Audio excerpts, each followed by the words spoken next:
بجزء من اعترافات البعض، وبالأخص نجل القيادي الإخواني المنجي سعد حسين مصطفى الزواوي. مش عايزين صوت عشان تسمعوا بس.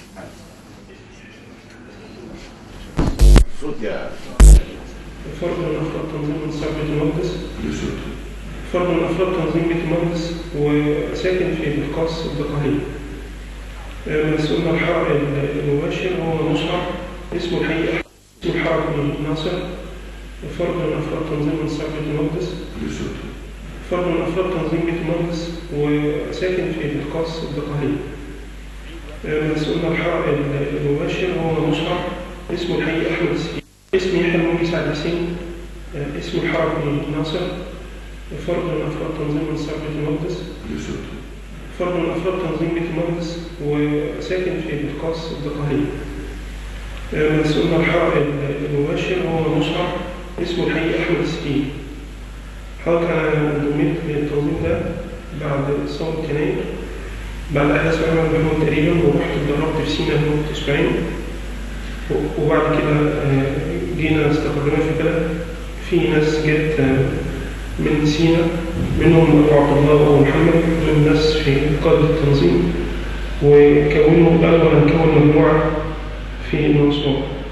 المجموعة دي أفرادها اللي كانوا معانا واحد اسمه فؤاد اسمه الحركي حمزة، وواحد اسمه حسن اسمه الحركي سعيد، وأنا ناصر، وواحد اسمه عادل اسمه الحركي عماد، وحضرتك واحد اسمه ممدوح اسمه الحركي ياسر، وواحد اسمه محمد عادل حضرتك اسمه الحركي سمير، وواحد اسمه الحركي أكرم، واحد اسمه الحركي هاني، وواحد اسمه أحمد عبد الحليم اسمه الحركي عمر.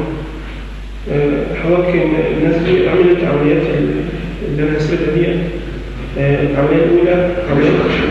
العملية الأولى عملية مكتب بريد بالقاس استووا منه على كناصتين الفلوس اللي بتطلع من المكتب تتورط للبنك، فاستووا على 500,000 جنيه. اللي كان قايم بالعملية دي أبو محمد، ده من الأفراد اللي شغالة في الإسماعيلية، وواحد اسمه فرج اسمه حرب فرج، وأحمد السجيني اللي هو مصعب، وكان معاه سواق أعتقد إن اسمه تقريبا اسمه فاروق، واللي كان بيرسل العملية حسن اللي هو سعيد. دي العملية الأولى. بعد كده حضرتك في مزرعة عملوها على طريق السبع، وعملوا فيها بعدها عملية كمين الجرايدة اللي قام بالعملية دي أحمد السجيني اللي هو مصعب، وحسن كان السواق بتاع الموتوسيكل، عملوها موتوسيكل واحد. بعد كده حضرتك عملوا عملية مديرية الأمن، استخدموا عبوة اتجهزت في المزرعة بتاع طريق السبع. اللي جهز العبوة دي حكوا لي إن هو اسمه الشيخ عمر. الشيخ عمر ده كان أحد المدربين اللي ضربونا في مقاتل في سينا، واسمه حركي الجمعة الاسم اللي أنا أعرفه. الشيخ عمر هو اللي كون العبوة دي، هو اللي جمعها، وكان تفجير بيتاح عن طريق تايمر. دايرة التايمر من الأفراد التنظيم في القاهرة كانوا صمموه حوالي 4 دوائر، دايرة DTMF ودايرة تايمر ودايرة تفجير عن طريق الضوء، أو العكس اللي هو الظلام يعني. فهو التفجير بتاع مديرية الأمن الأولاني كان عن طريق دايرة التايمر مديرية الأمن الأهلية. بعد كده حضرتك نفذنا عملية الكمين، وأنا كنت مشترك فيها، وكنت من الأفراد اللي ضربت كمين المنصورة، وكان الأفراد المشتركين 6 أفراد. أحمد عبد الحليم وأنا بدأنا في الرصد قبل العملية بنص ساعة. بعد كده مصعب كان معاه العربية اللي كان فيها السلاح، وكانت الموتوسيكلات ماشية قدامه، يعني الموتوسيكلات راكبها محمد عادل اللي هو سبير واحد من الموتوسيكلات، الموتوسيكل الثاني كان ياسر اللي هو ممدوح، وكان اللي هيركب ورا ياسر حسن، واللي كان اللي هيركب ورا محمد سمير أنا. وضربنا الكمين في 5 ثواني وانسحبنا بعد كده من طريق الوجود، رجعنا بالناس. بعد كده حضرتك يعني العمليات بعد كده كانت عملية بيئة اللي هي حصلت قريب يوم الجمعة تقريبا. العملية دي كان مشارك فيها حسن اللي هو سعيد، 61 اللي هو مصعب، وعادل اللي هو عماد، وياسر اللي هو ممدوح. دول الأفراد اللي هم اقتحموا المحل. كان عادل اللي هو سواق، والثلاث أفراد التانيين مصعب وسعيد وياسر هم اللي ثبتوا الناس اللي في المحل. كانوا بيستخدموا كلاشينات. سعيد كان ماسك كلاشين اللي هو AK 47، ومصعب كان ماسك كلاشين اللي هو AK 103، وياسر كان معاه ماسورة كسر بيها الباترين حضرتك، خدوا 180 غنيشة. يعني أنا سمعت إن هم خدوا 180 غنيشة. أنا ما شاركتش في العملية دي وكنت رافض أصلا. بعد كده حضرتك كان في عربية إسنان مشاركة في العملية دي، هي اللي نفذت عملية تركيب وكالة الأمن الأخير.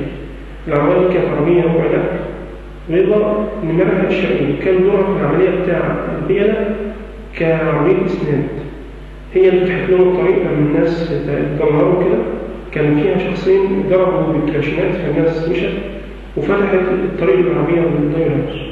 العربية دي راحت اختفت 48 ساعة وغالبا في الإسماعيلية جهزت بشحنة مفكرات أظن إنها طن ونص TNT، وكان فيها أخ انتحاري جاء فجر المديرية، وأنا ما أعرفش تفكير المديرية قبلها بساعة بعد ما عملت بلغة الكلام ده.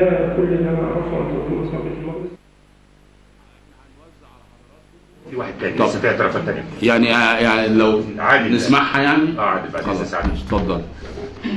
كنت مش انت عامل سيديهات؟ يا فندم هنوزعها. هنوزع عليكم سيديهات والحرب كانت منتهية عن صلوات المقدس من معظمها مركز بالآيات الداخلية. أنا شاركت مع الجماعة في سطو مسلح على محل اسكندر في مركز بيلا محل ذهب. كنت سايق العربية بداية النمس، كان لونها رصاصي، وكان في العربية أحمد السجين والحرب بتاعه مصعب، وحسن عبد العال والحرب بتاعه سعيد، وممدوح عبد الموجود والحرب بتاعه ياسر. وشاركت تاني في ضرب كمين المنصورة تحت كوبري الجامعة، في ضرب كمين المنصورة تحت كوبري الجامعة. وكنت واقف بالعربية من فوق بأمن الإخوة المنفذين من تحت، وكانت الإخوة تحت. كان اللي سايق محمد عادل والحرب بتاعه سمير. كان سايق موتوسيكل، الأربع إخوة على موتوسيكلين، والسواق التاني كان ممدوح عبد الموجود والحرب بتاعه ياسر، والمنفذين يحيى المنجي والحرب بتاعه ناصر وحسن عبد العال والحرب بتاعه سعيد. نفذوا برشاشين آلة. والجماعة قامت في المحافظة بتاعتنا بمجموعة عمليات، منها وهي سطو مسلح على مكتب بريد بالقاس وأخذ منه نص مليون جنيه، وتفجير المديرية الأول، وتفجير وضرب كمين جريدة، وتفجير المديرية الثاني. وأحمد السجين قال اللي هو قام بمجموعة عمليات في إسماعيلية، قال اللي هو قام بضرب عربية نيفا كان فيها 4 جنود من الجيش، وسطو مسلح على عربية نقل أموال كان فيها 1,300,000، ومحاولة سرقة عربية شركة بترول بس ما نعرفوش ندولها للمكان بتاعهم، ومحاولة سرقة كابينة الفيزا، كابينة البنك بتاعت الفيزا. وأحمد السجيني قال لي اللي هو هيقوم بعملية تفجير المديرية قبلها بأسبوع، وفي نفس اليوم اللي هيقوم بالعملية خدني بموتوسيكل عشان يطلع يجيب العربية من بره. طلعنا بره لقينا العربية. نعم، العربية اللي هتقوم بالتفجير المديرية اللي هي نوعها ربع الدبابة.